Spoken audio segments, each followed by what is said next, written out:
आपण 2 दिवसासाठी सुट्टीला गावाला गेलो, की मग आपल्याला कशी चुलीवरची खायला सवय नसते. पण आपल्या नवऱ्याचा जन्म हा खेडेगावात झालेला असतो आणि आपला चुकून हा सिटीमध्ये. पण हे कॉम्बिनेशन एकत्र आल्यानंतर नवरा आवर्जून सिटीतल्या बायकोला सांगतो, की "तू जरा चुलीवरचं खायला करून मला घाल ना." त्यावेळेला त्यांची आईसुद्धा म्हातारी झालेली असती आणि जावेचा तर काही विषयच नसतो आपल्या नवऱ्याची इच्छा पुरवण्यासाठी झटण्याचा. तो प्रयत्न आपणच करू शकतो. पण आपण प्रयत्न करत असताना त्या चुलीवरचे चटके इतके हाताला लागतात आणि आपली सिटीमध्ये ज्यावेळेला आपण असतो, त्यावेळेला किचन वाट्यावर उभं राहून स्वयंपाक करण्याचा अनुभव हा आपल्याकडे दांडगा असतो आणि किचन वाट्यावर कसं सगळं सोपं होतं. हाताशी सगळ्या वस्तू असतात. मांडणी व्यवस्थितरित्या तिथे मांडून ठेवलेली असते आणि मांडणी व्यवस्थितरित्या मांडलेल्यामुळं अजिबात काही प्रॉब्लेम होत नाही आपल्याला.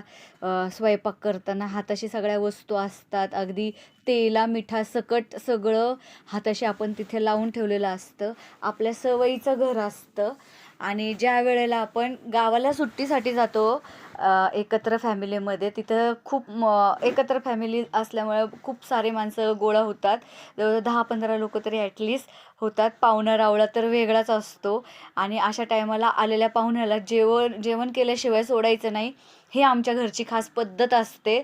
आणि येणाऱ्या मागतकऱ्यांना 12 बलुत्या असतात अजूनही आमच्या गावाला.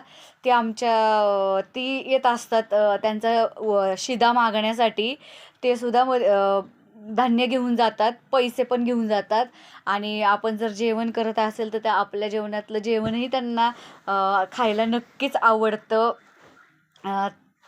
मग आम्ही पण काय करतो, आवर्जून तिथं गेल्यावर मागतकऱ्यांना आपली ताजी टोपल्यातली भाकर देणं, मग त्यांचा छान शुभ आशीर्वाद घेणं हे आम्हाला आवडतं आणि त्या लोकांचे 4 गोड शब्द ऐकणं, आशीर्वाद ऐकणं हेही आम्हाला आवडतं.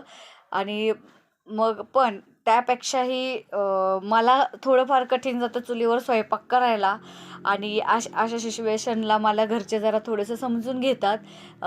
माझा एवढा स्पीड नाही आहे स्वयंपाक करण्याचा, जेवढा माझा गॅसवर स्वयंपाक करण्याचा स्पीड आहे. अर्ध्या तासात मी गॅसवर चपाती 10-12 चपात्या करू शकते.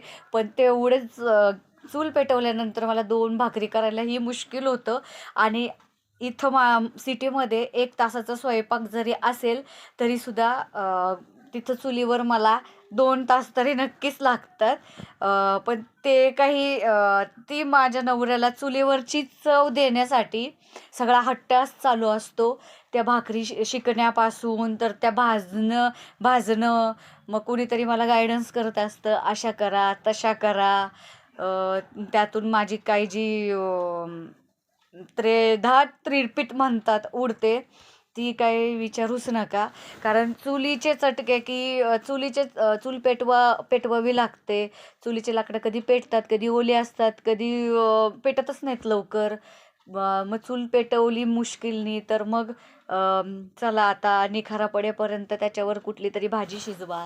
भाजी शिजून झाली की मग निखारा पडतो. मग आपण भाकरी भाजायला जो हार बाहेर ओढतो, तो जर चांगला परफेक्ट असेल तर आपल्याच्याने भाकरी चांगली भाजली जाते. नाही, हार जर नसेल चुलीमध्ये तर ती भाकरी भाजत नाही आणि किरबसते. पाणी व्यवस्थित नाही लागलं तर वरून किरबसते आणि गॅसवर फक्त 2च भाकरी, एक खाली परातीत असते आणि एक परातीच्या वर असते. पण चुलीवर तसं नाही. चूल एकदा पेटवली की वरती भाकरी भाजायला तव्याच्या